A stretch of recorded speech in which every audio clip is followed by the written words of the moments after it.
안녕하세요. 오늘도 말씀 정주행 시리즈에 오신 분들을 주님의 이름으로 환영합니다. 오늘은 데살로니가 전서 5장 한번 읽고 두 단락으로 나눠서 묵상하려고 하거든요. 먼저 데살로니가 전서 5장을 한번 읽어보겠습니다.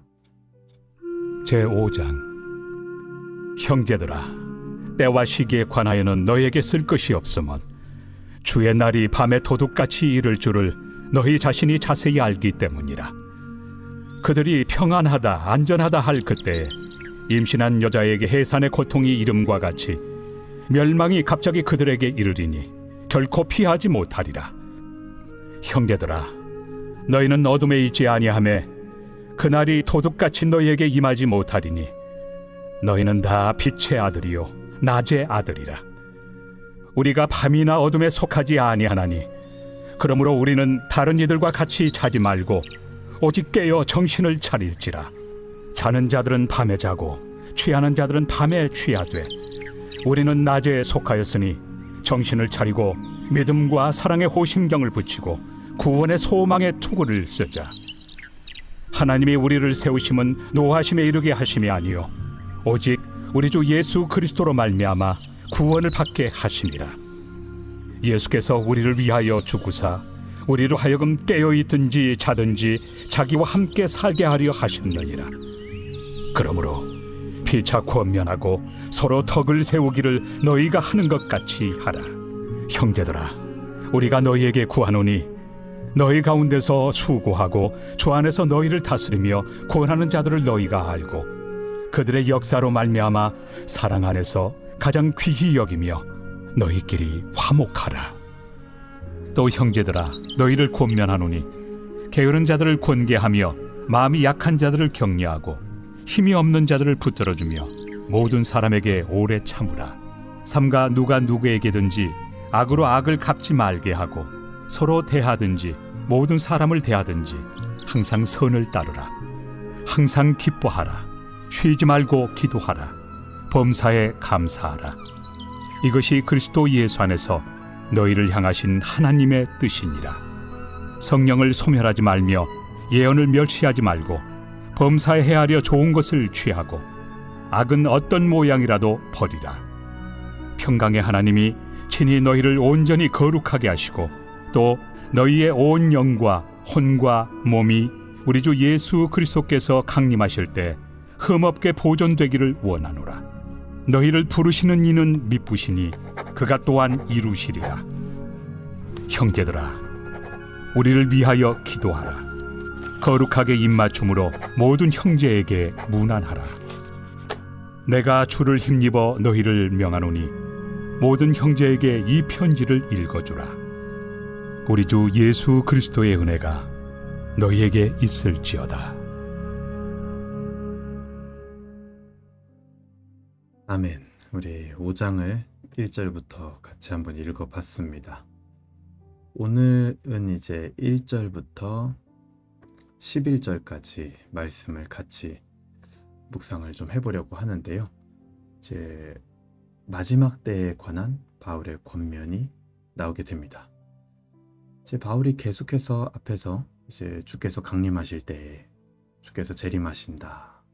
바울은 이제 데살로니가 교회가 환난 중에 잘 그 환난들을 또 넘어가고 인내했으면 좋겠는 마음으로 또 주의 재림에 대해서 강조를 굉장히 많이 했죠. 그러니까 데살로니가 교인들은요, 주님의 재림에 대해서 아마 계속 궁금해했을 겁니다. 언제 주님이 다시 오시는 거냐. 그래서 그 질문과 그런 궁금증이 있다라는 것을 알았기 때문에 바울이 또 이런 답변을 주는 거겠죠. 그런데 오늘 바울은요, 이 데살로니가 교인들의 주의를 다른 곳으로 돌리기를 원하고 있습니다. 그래서 1절에 보면 이렇게 시작하죠. 형제들아, 때와 시기에 관하여는 너희에게 쓸 것이 없음은. 그래서 주의 재림은 바울이 말하기를 많은 이들에게 충격적일 만큼 갑자기 임할 것이다. 때와 시기는 알 수 없지만 어쨌든 어떤 사람들이 정말 충격받을 만큼 갑자기 임할 것이다. 주님의 재림이. 그렇게 이야기를 합니다. 그것을 일컬어 밤에 도둑같이 이른다라고 이야기를 하는 거죠. 그래서 이 주님의 재림이 갑자기 충격적일 정도로 갑자기 임할 것이다라는 이런 사실은 하나님의 자녀들에게는 굉장히 유익한 일입니다. 되려 언제 주님이 오는지 알고 있는 것보다 훨씬 더 이렇게 충격적으로 임하는 게 하나님의 자녀들에게는 더 유익이에요. 왜 그럴까요? 언제나 정신을 차리고 또 깨어서 준비할 수 있는 기회가 되기 때문이죠. 그래서 자녀들에게는 오히려 이게 좋은 겁니다. 그러나 거듭나지 못한 자들에게 주님의 재림은 어떤 것이냐? 3절이에요. 그들은 평안하다, 안전하다 할 때에 주님의 재림이 결코 피하지 못하게 임할 것이다. 거듭나지 못한 자들에게 주님의 재림은요, 최종적인 파멸을 의미합니다. 이건 더 이상 기회가 없는 파멸이에요. 그들은요, 자신의 삶이 보장되어 있고 괜찮다라고 생각하고 살았을 겁니다, 아마. 그리고 살고 있을 거예요, 그렇게. 천년, 만년 삶이 이어질 것이고, 지금까지 자신들이 생각해 왔고 또 철석까지 믿었던 것들이 자신들을 보장해 줄 수 있을 것이라고 생각하고 있을 겁니다. 그래요. 실제로 그런 것들은 이 땅의 삶을요, 윤택하게 만들어주고 또 때로는 편안하게 만들어주고 보장해주는 게, 이 땅의 삶을 보장해주는 게 사실입니다. 하지만 주님의 재림 앞에서는 그것들이 그 사람들을요, 결코 보장해 줄 수 없는 게 분명합니다. 그래서 그들이 전혀 예상치 못하고 또 두려워하지도 않고 있을 그때에 주님은 임하신다라는 것. 그러나 반대로 의인들에게는 이 주님의 재림의 날이 드디어 미루고 미뤄왔던, 그동안 수없이 쌓여왔던 참된 위로를 받는 날이다 라는 겁니다.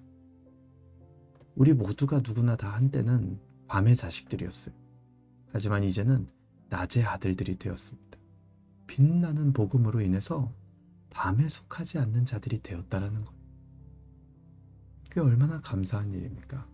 그래서 바울은요, 이어서 권면합니다. 6절이죠. 그러므로 그게 얼마나 감사한 일이냐, 우리가 낮의 아들들이 되었다라는 게. 그러니까 우리는 다른 이들과 같이 자지 말고 오직 깨어 정신을 차리라. 그래서 방심하거나 부주의하게 삶을 살아서는 안 된다라는 겁니다. 깨어서 정신을 차리라고 이야기를 합니다. 이것은 영적인 게으름과 나태에 빠지지 말라는 거예요.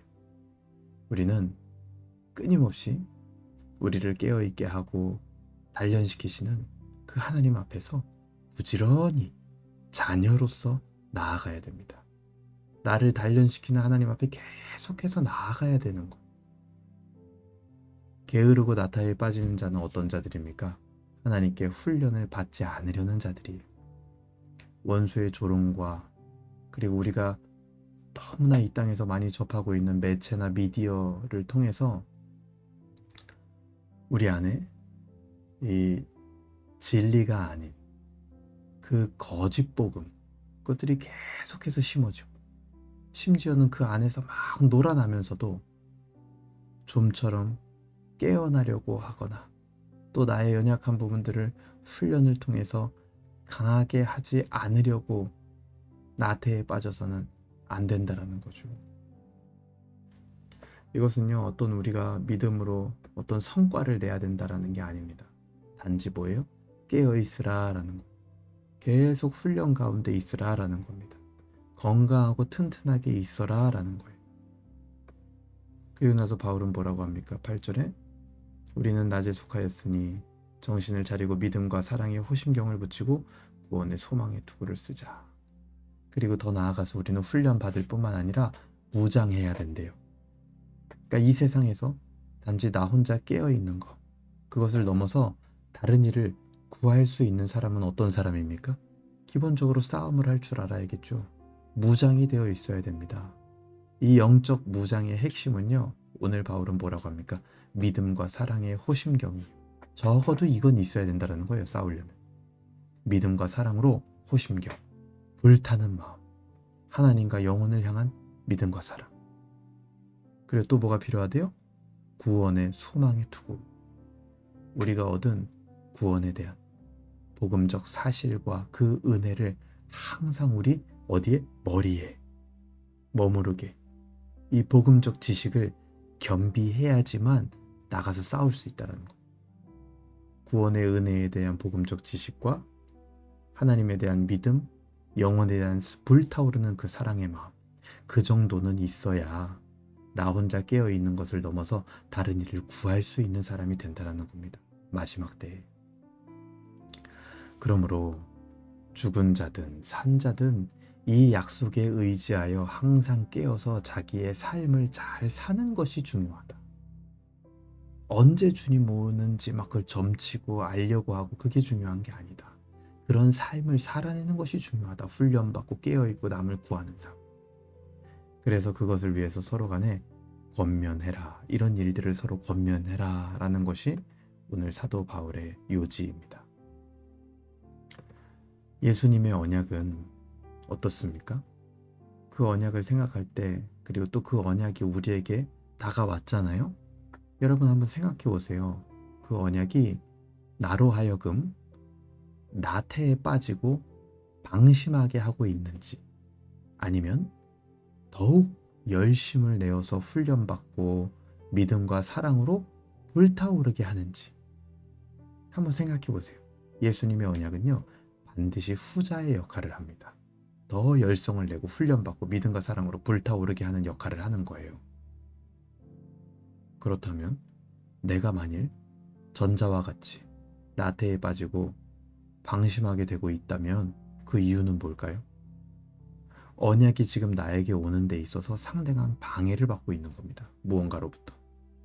효율적으로 내 안에 언약이 심겨지고 작동되지 않고 있다는 반증이에요. 여러분, 주님의 재림 앞에서 무엇이 중요하겠습니까? 세상 사람처럼 살지 말고 믿는 자처럼 언제나 우리 앞에 그리고 우리 옆에서 함께 짐을 지시는 예수 그리스도를 생각하시길 바랍니다. 예수님은요, 훈련이라든지 깨어있음 이런 게 필요 없는 분이셨어요. 그렇지만 우리를 위하여 십자가를 지는 부끄러움을 개의치 않으시고 우리 옆에서 함께 멍에를 메무로 마치 훈련받아야 될 사람처럼 함께 하시는 분, 그분이 바로 우리 주 예수 그리스도, 다시 우리에게 오실 분, 이 땅의 끝을 맺으실 분, 그분이 바로 예수님입니다. 여러분, 그 예수님의 언약이 우리 안에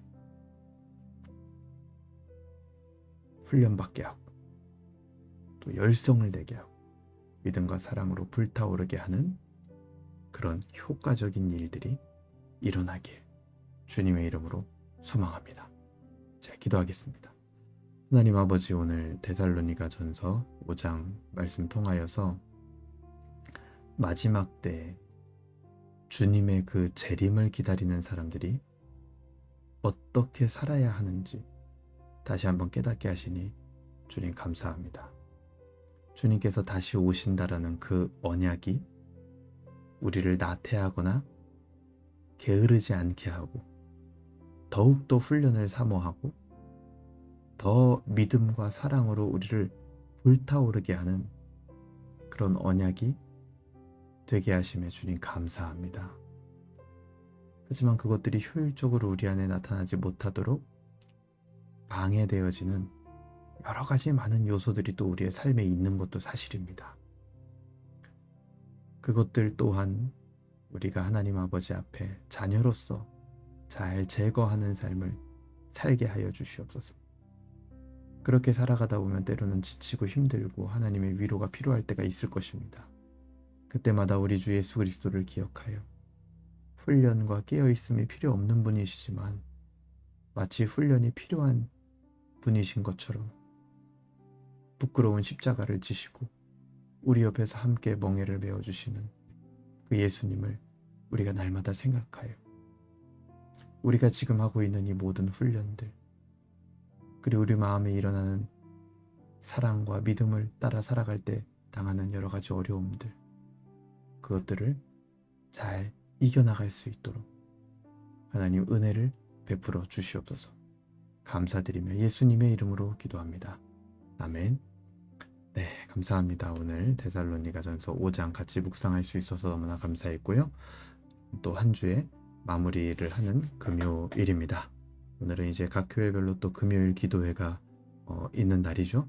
오늘도 정말 뜨겁게 기도하면서 추석 명절 우리가 좀 나태해지고 게을러진 부분이 있다면 다시 한번 그것을 사랑, 불타오르는 사랑과 믿음의 마음으로 바꿀 수 있는 저녁 시간이 되었으면 좋겠습니다. 감사합니다.